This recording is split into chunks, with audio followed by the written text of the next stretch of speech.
ഇഷ്ടം മുഴുവൻ അങ്ങോടാണ്, ഇഷ്കു പെരുത്ത് പാടുകയാണ്. കാണണമെന്ന് കൽബിലെ മോഹം ഒരുപാടാണ്.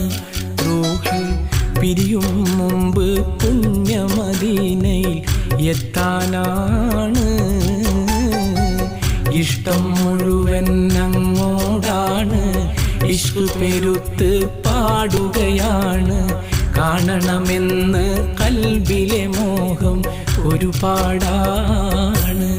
റൂഹ് പിരിയും മുമ്പ് പുണ്യമദീനയിൽ എത്താനാണ്.